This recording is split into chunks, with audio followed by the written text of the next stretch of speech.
business in South Africa and Africa has always been looked at as something that is sort of difficult with all the challenges. What would you say has worked for Volkswagen looking at South Africa, and also what opportunities are there to expand into Africa? South Africa has put together a very good support policy, automotive incentive policy. It's called APDP. What I think the good thing about this incentive policy is South Africa has realized that the local market per se is too small. Because in automotive economy it's all about economies of scale. And because of a decent local market, which we hope it will grow in the future, that would help a lot. But there was also the knowledge about we'll need to export, and this incentive program incentivizes exports to get more volume produced and manufactured in the country to get a sustainable basis for the suppliers as well as much as for us. So the incentive program is very good. Still, I want the South African market also to grow, to come back to first pre-COVID levels, but then also leverage potential. There's a lot of potential in the South African market. As I earlier on said, we export to Europe currently, but European exports are coming under threat for us and for others, with Europe moving to electric vehicles. So by 2035, Europe will all new cars new car registrations in Europe will be electric vehicles, and then with that, combustion engines come of course under threat or are not in high demand anymore in Europe, which would then for us either mean to move to electric vehicles, which I think is too early for South African market. Yes.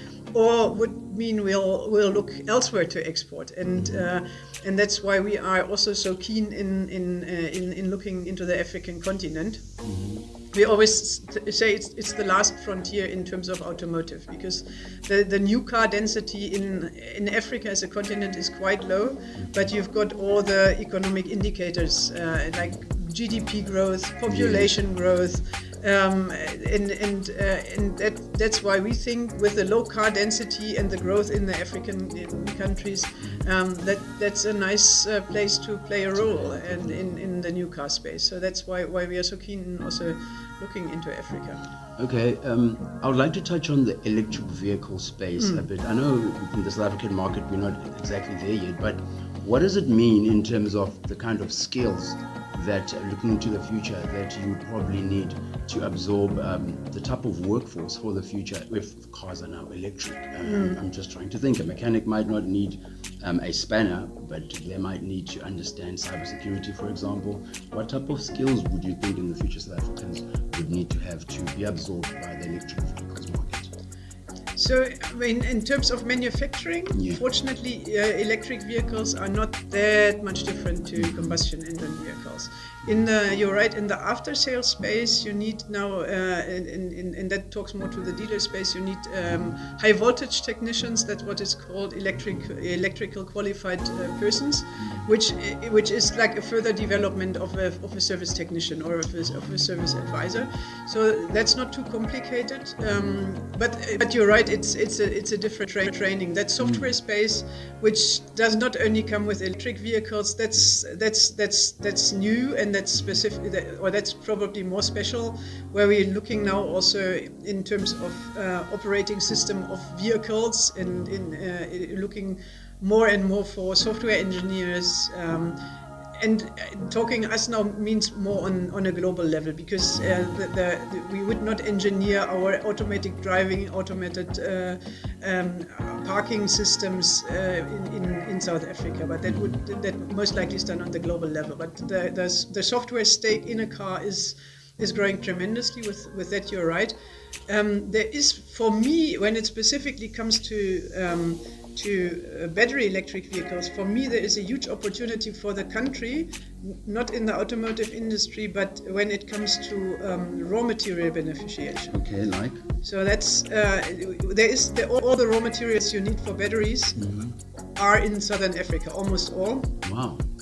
And get mined here, so mining capacity. I mean, South Africa is big in mining, but then most of the materials get processed in China. So to build that capability between raw material mining and us manufacturers purchasing the material for building battery cells, that I think is a huge opportunity for the continent to under obeying the environmental and social governance to get like really a new industry and new technology to Africa. Fantastic. What is your favorite thing about being in South Africa? I hear it's the second time that you are back in South Africa. What's your favorite part about working in South Africa? Oh, there's so many. Why do I can I choose? Give me as many as you want. Yes, tell me. Only one. Tell me. No, I really enjoy. First of all, the people. South Africa is a very friendly. South Africa is a very friendly nation, and it's very friendly people. And I like that, and I like the diversity of cultures. So it's for me, it's super interesting, and I'm having a lot of fun interacting with different cultures in South Africa. I'm a huge outdoor person, so I really love the country in the sense of countryside, in safari, in hiking, in what. I love the food and the wine. Yes. So it's almost a perfect country for me. Fantastic. And then I just want to veer out on a general scope. What could you advise young SMEs that would like to be absorbed by bigger groups in terms of whatever it is?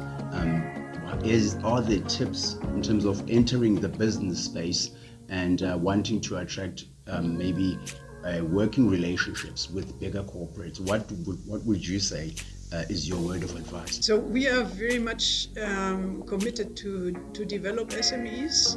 We've got in Karriere, we've got, it's not our own, but it's funded by us. We've got an incubator for start-up businesses, which then will turn into SMEs with a high rate of success. Some of them at the end work for us. Some of them find another business home. When we go there and they present, so what I always like is the passion about their idea they have. So that's really cool to see. And sometimes I think like, let's get us as a huge corporate listen more to these guys in terms of passion and dedication to really get this particular thing done. And there's a huge variety. I've seen one who's purifying water and now delivers water to, for example, also us. So that doesn't matter what idea it is, as long as you're passionate about it. It's probably already 50% of the success. The automotive industry is not saying difficult to get into as an SME, but normally it is always about economies of scale. So if you produce a part for VW or whatever as an SME, you produce it 161,000 times a year or 171,000 times a year. So we are not that, we don't have much, and that talks to the industry. We don't have this kind of where you sit in your office or in your garage and then hammer a bit or whatever. So it immediately comes into bigger numbers.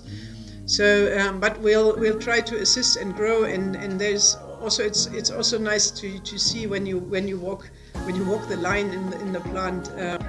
There's products from our dedicated SMEs we'll have to develop to see, but there is not a particular space where we can say this is where SME now must venture into, or this is it. I think great idea and passion. And that's it. And for those in the Eastern Cape, we can recommend our Razor Co incubator.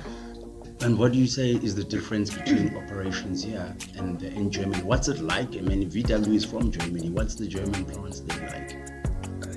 I mean, you'll see it, and I'm very happy that you come to visit us in Karriere. It's not much of a difference. It's probably we've got up-to-date robots and machines, but that we apply same standards to all plants in the world. So from a technology perspective, we've got a little less automation, which is good because it's it helps creating jobs. The more automation you've got, the fewer people work. So we are a little less automated.